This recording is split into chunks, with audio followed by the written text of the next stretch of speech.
Et factum est proelium in cielo, Michele d'angeli eius, ud proeliarentur cum dracone.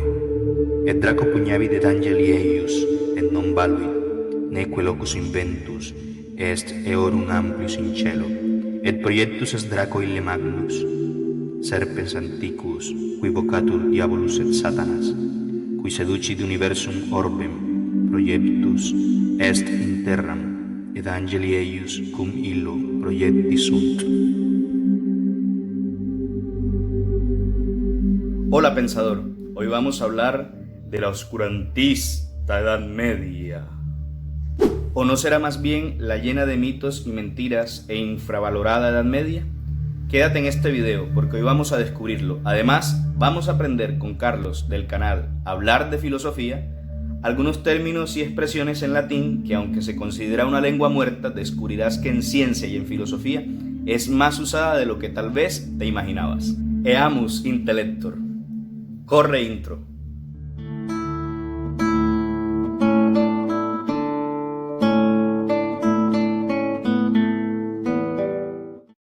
Muy probablemente en tu mente está la imagen de la Edad Media como un largo periodo de la historia plagado de puebluchos mugrientos, llenos de ratas, gente ignorante que creía que la tierra era plana, barbarie, máquinas de tortura, brujas quemadas en la hoguera, bajo un cielo negruzco y frío, y total desconocimiento de la ciencia y de las artes y de la academia. El problema de esta imagen que muchos se hacen de la Edad Media es que no ha nacido de un consciente conocimiento histórico de los hechos que en ella se dieron, sino que nace principalmente de dos fuentes. Primero, por causa de la leyenda negra medieval, que consistió en un movimiento propagandístico infundado que fue iniciado por algunos escritores durante el siglo XVI y que ha llegado hasta nuestros días en forma de interpretaciones desfavorables sobre esta época. Y la segunda fuente de este desconocimiento proviene básicamente de lo que vemos en el cine.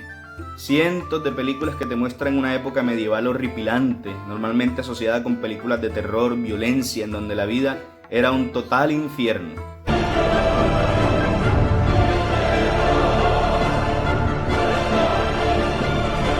De estas dos insuficientes fuentes nace la idea de usar como sinónimos Edad Media y Edad Oscura.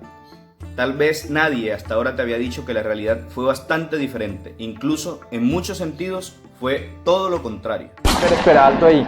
¿Pero por qué estás hablando de esto si tu canal se llama Filosofiebre y no Historiofiebre? Bueno, es que antes de entrar en materia necesitamos un poco de contexto histórico. La Edad Media fue realmente el germen de todo el desarrollo cultural, político y científico que llegaría con el Renacimiento.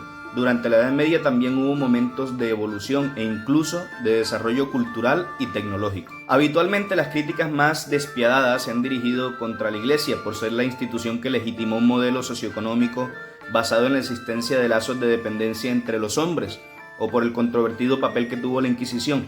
Pero la Iglesia fue mucho más que eso, ya que en su seno surgieron las primeras universidades, al igual que los copistas y traductores, que realizaron una labor muy importante para conservar la cultura clásica griega. Si te pones a pensar en esto más detenidamente, te darás cuenta de que si hoy tenemos universidades fue porque las primeras, como Bolonia, Oxford, París, Cambridge, ¿te suenan?, nacieron durante la Edad Media a partir de la labor académica desarrollada por la Iglesia, y lo mismo hay que decir de lo que hoy conocemos como hospitales, instituciones de salud mental, popularmente los llamados manicomios, los orfanatos y hasta los leprosarios. Y es que aún hay más. Gracias a la labor de la Iglesia medieval pudieron conservarse los textos grecolatinos.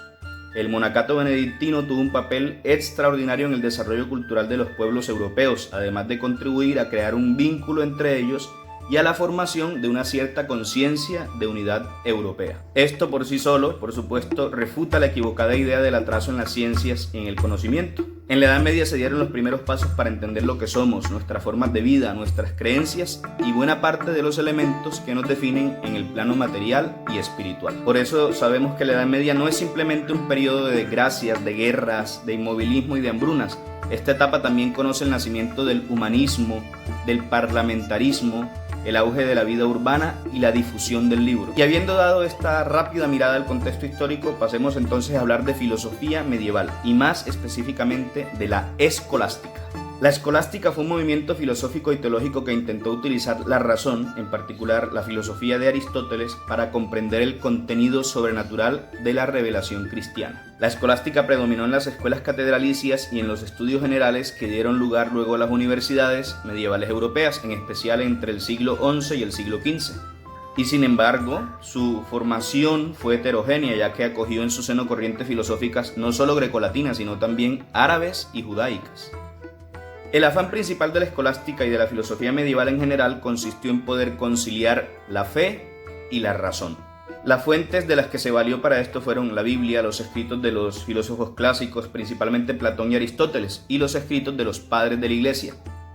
A partir de estas fuentes, y usando elementos de la lógica aristotélica, se investigaban y se ponían en discusión las enseñanzas filosóficas y teológicas de interés. El método escolástico, que era fundamentalmente un método pedagógico de debate, consistía en 2 pasos. Primero, la lectio, o en español la lección o la lectura, en la cual el maestro exponía los textos, los comparaba con otros textos relacionados y los ponía a debate.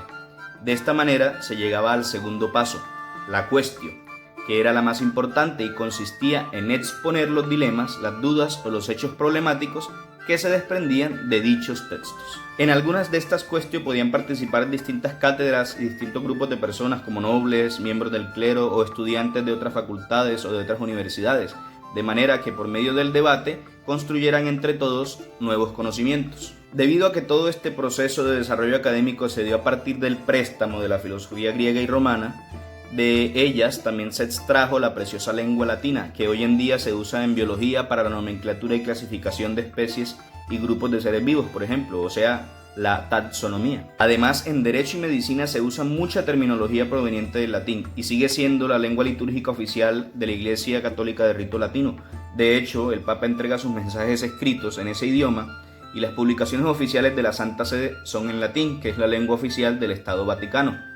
Estos documentos luego se traducen a todos los idiomas. Todo esto sin contar que las lenguas romances como el español, el portugués, el italiano, el francés, el rumano, el catalán y muchas otras, Son más de 20 lenguas romances.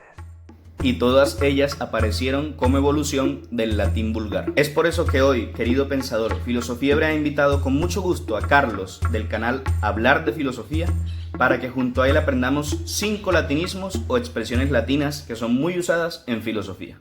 Hola Rodrigo, es un placer estar aquí en tu canal. Espero logremos tener muchísimas experiencias y vamos a hablar de filosofía. Amicus Plato, sed magis amica veritas. Esta es una locución latina atribuida a Aristóteles y es obvio que la debió haber dicho en griego. Su traducción sería: soy amigo de Platón, pero más amigo de la verdad.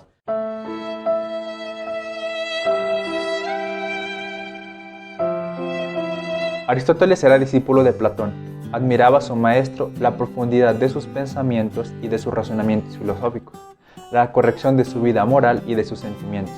Pero había muchos aspectos de la doctrina filosófica platónica en la que Aristóteles no estaba de acuerdo. Aristóteles juzgaba más importante la verdad que la fidelidad de una persona, por relevante que ésta fuese. De modo que Aristóteles prefería la verdad en lugar que sus amigos. Un sabio ejemplo para nosotros.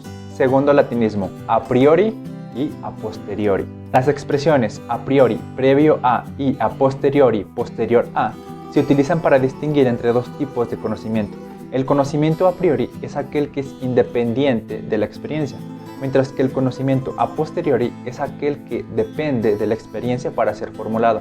Por ejemplo, el conocimiento de que no todos los perros son negros es un ejemplo del conocimiento a posteriori, pues se requirió de la observación de perros de otro color para afirmar eso. Los juicios a posteriori se verifican recurriendo a la experiencia, es decir, que son juicios empíricos, que se refieren a los hechos, a lo observable o a lo tangible. Por otro lado, el conocimiento de que ningún soltero es casado no requiere de la experiencia para ser establecido como verdadero, por lo que es un ejemplo del conocimiento a priori. ¿De dónde proviene la justificación de este conocimiento? Es obvio que no viene de haberle preguntado a cada soltero si es casado, para afirmar si la proposición es verdadera. Esta proposición es un ejemplo de lo que se llama una proposición analítica, es decir, una proposición cuya verdad se fundamenta en los términos involucrados y no en cómo sea el mundo.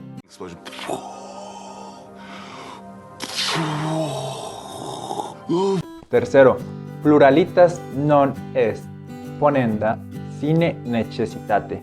En lenguaje moderno significa que no se deben multiplicar las causas, es decir, las hipótesis en un razonamiento.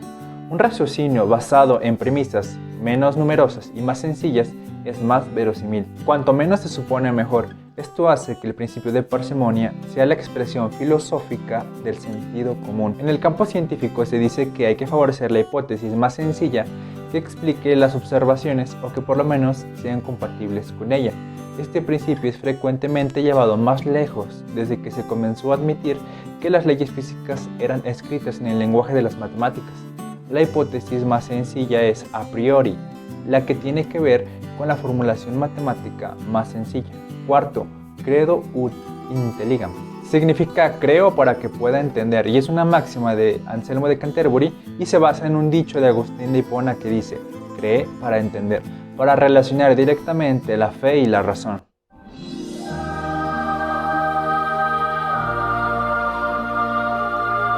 En los escritos de Anselmo se coloca en yuxtaposición a su inverso, intellego ut credam, que significa entiendo para creer. El obispo de Canterbury quería unir una vez más la difícil relación que tenían la fe y la razón, pero ¿qué quiere decir exactamente con esto? Anselmo nos decía que la fe constata la razón, es decir, necesitamos de ella para confirmar aquello que creemos firmemente. 5. Ex nihilo nihil fit. Esta expresión traduce que nada surge de la nada o de la nada nada proviene. Estas son sentencias con las que se indica un principio metafísico, según el cual ningún ente puede empezar a existir a partir de la nada. El principio suele plantearse en relación al origen del universo. Dado que el universo existe, solo hay dos opciones: o bien existió siempre o bien tuvo un comienzo. Si tuvo un comienzo, entonces significa que surgió de la nada, porque por definición el universo es todo lo que existe. Pero esto contradice el principio de que de la nada, nada surge. Luego, si el principio es cierto, el universo existió siempre o tuvo un comienzo, a partir de algo que estaba en él o fuera de él. Siguiendo este tipo de razonamientos, la postura filosófica llamada deísmo postula que el universo no surgió de la nada, sino de un Dios creador, y que este Dios es eterno, es decir, que existió siempre y no pudo haber tenido una causa, porque Él es la causa incausada en términos aristotélicos. Estos fueron 5 de los latinismos más comunes en filosofía. Muchas gracias por ver el video hasta el final y te mando un saludo desde el canal Hablar de Filosofía. Tibi gracias hago, Carolus. Gracias por tan interesante explicación. Te mandamos un saludo hasta México. Te invito a ti, pensador, a visitar el canal de Carlos que se llama Hablar de Filosofía y a suscribirte. Este canal tiene contenido muy interesante. Allí vas a ver otro video de colaboración que hicimos juntos. ¿Y tú, pensador, has escuchado o leído otras expresiones en latín o te parece que esta lengua da un poco de miedo y temes, no sé, invocar a algún espíritu al hablarla? Déjame tus comentarios y críticas sobre lo que hoy te he compartido en torno al tema de la escolástica y las ideas equivocadas que muchos tienen sobre la realidad académica y científica de la Edad Media, y comparte este video con tus amigos. Eso sería de muchísima ayuda para este canal. Sapere aude intellector. Temots revisam. Si te gustó este video, dale like, suscríbete a mi canal presionando la campanita, comenta y compártelo con tus amigos. Muchas gracias.